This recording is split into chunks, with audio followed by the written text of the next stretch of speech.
जय श्री कृष्ण।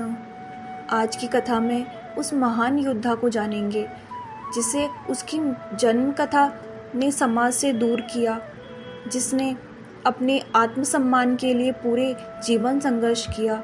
आज हम जानेंगे कर्ण की जीवन गाथा, उसकी दानशीलता, धर्म दृष्टि और अंत में श्री कृष्ण से उसका अंतिम संवाद। कर्ण का जन्म हुआ था कुंती के गर्भ से, सूर्य देव के वरदान से, परंतु अविवाहिता कुंती ने उसे गंगा में बहा दिया।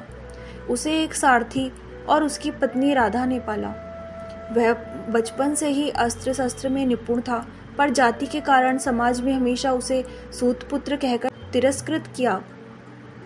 गुरु परशुराम से शिक्षा प्राप्त की, पर जब गुरु को ज्ञात हुआ कि वह ब्राह्मण नहीं, तो उन्होंने उसे शाप दे दिया कि जब तुझे इसकी सबसे ज़्यादा आवश्यकता होगी तब तुम अपनी विद्याओं का स्मरण नहीं कर पाओगे। यह शाप ही आगे चलकर कर्ण की पराजय का कारण बना। दुर्योधन ने कर्ण को अंग देश का राजा बना दिया और उसकी क्षत्रिय मान्यता को प्रतिष्ठा दी। कर्ण पांडवों का कट्टर विरोधी बन गया, परंतु दुर्योधन के लिए उसकी मित्रता सच्ची थी। द्रौपदी का अपमान हो या द्यूत का खेल, कर्ण ने दुर्योधन का साथ कभी नहीं छोड़ा।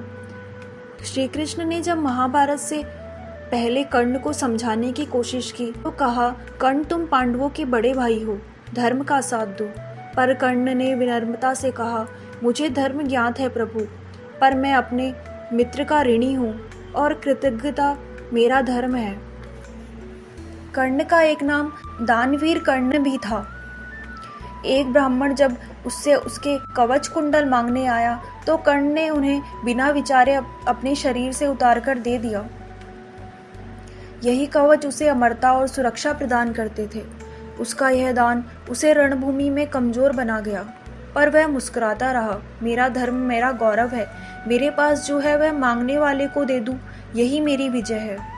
महाभारत के अंतिम दिनों में कर्ण और अर्जुन का भीषण युद्ध हुआ, पर युद्ध के मध्य कर्ण के रथ का पहिया कीचड़ में धंस गया। कर्ण ने धर्म के आधार पर अर्जुन से कहा, अर्जुन जब मैं रथ से बाहर हूँ यह युद्ध धर्म विरुद्ध होगा। पर कृष्ण बोले, अब क्या अभिमन्यु को चक्रव्यूह में मारना धर्म था? जब अधर्म अपनी सीमा पार करता है तब न्याय उसी भाषा में दिया जाता है। श्री कृष्ण के संकेत पर अर्जुन ने ब्रह्मास्त्र से कर्ण का वध कर दिया।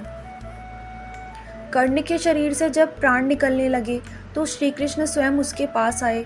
कर्ण ने पूछा, क्या मेरा अंत अधर्मी की तरह हुआ माधव?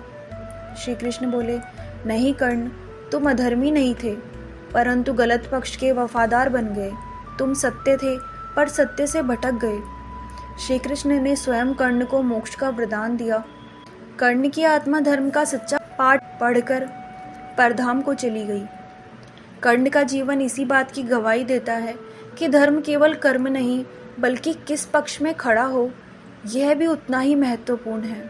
वो महान था, पर गलत संग में पड़ा, फिर भी श्री कृष्ण ने उसे अपनाया, क्योंकि वह अंततः एक सच्चा मानव था।